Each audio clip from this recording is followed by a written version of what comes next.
Aujourd'hui, on plonge dans l'histoire des Suisses qui ont tout quitté pour rejoindre la Légion étrangère.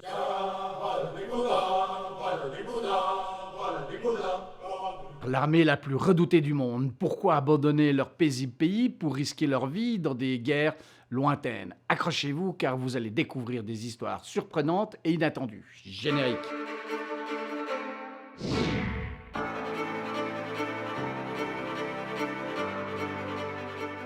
La Légion étrangère, fondée en 1831 par le roi Louis-Philippe, qui n'était clairement pas un amateur de tranquillité, a attiré des milliers de Suisses en quête d'aventure, de gloire ou juste d'une bonne excuse pour fuir les ennuis chez eux.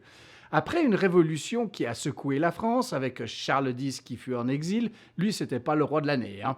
Louis-Philippe a eu l'idée de créer un corps d'élite composé d'étrangers, un peu comme s'il embauchait des ouvriers pour travailler dans une usine, mais avec des armes et une destination au soleil, enfin en Algérie. En mars 1831, voilà ce qu'on leur dit dans l'ordonnance royale. Vous allez être dans une légion, et pas n'importe laquelle, une légion d'étrangers. Sympa, non? Mais l'idée derrière tout ça, c'était simple. Gérer les révolutionnaires, les radicaux et quelques soldats récalcitrants sans trop de se poser de questions. Et qu'est-ce qu'ils ont fait, ces gars-là? Ils se retrouvent à devoir envahir l'Algérie en 1830, où ils se prennent une résistance monumentale dans la figure. Pas exactement les vacances de rêve, quoi. Et là, entre en scène un Suisse, Christophe-Antoine Jacques Stoffel. Oui, oui, vous avez bien entendu, un Suisse qui dirige des bataillons français. Ça a du style, ça.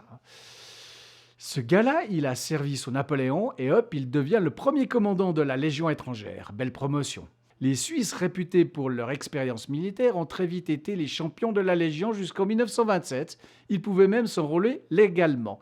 Et tout ça sans se faire arrêter à la frontière. Après 1927, la loi suisse s'est un peu énervée et a décidé qu'ils devraient dorénavant écoper de peine de prison et payer leurs frais de procès s'ils se faisaient prendre. Mais bon, pas grave, les Suisses continuent de s'engager, souvent pour fuir la pauvreté ou, comme l'explique la mère d'un soldat, par mélancolie. Ah, les bons vieux prétextes familiaux.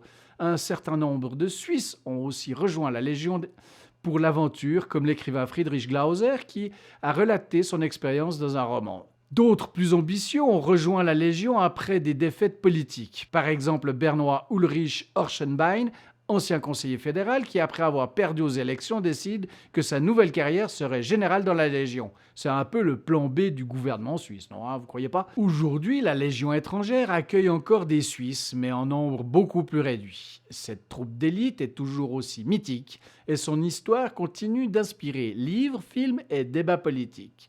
Mais à l'heure où l'on remet en question les héritages du colonialisme, la question se pose. Le mythe de la Légion, cette troupe soi-disant la plus coriace du monde, est-elle encore d'actualité? Une chose est sûre, les légionnaires ont encore bien des histoires à raconter, à condition de survivre à leur légendaire entraînement. Et voilà, vous savez maintenant pourquoi des milliers de Suisses ont choisi de quitter leur pays pour rejoindre la Légion étrangère.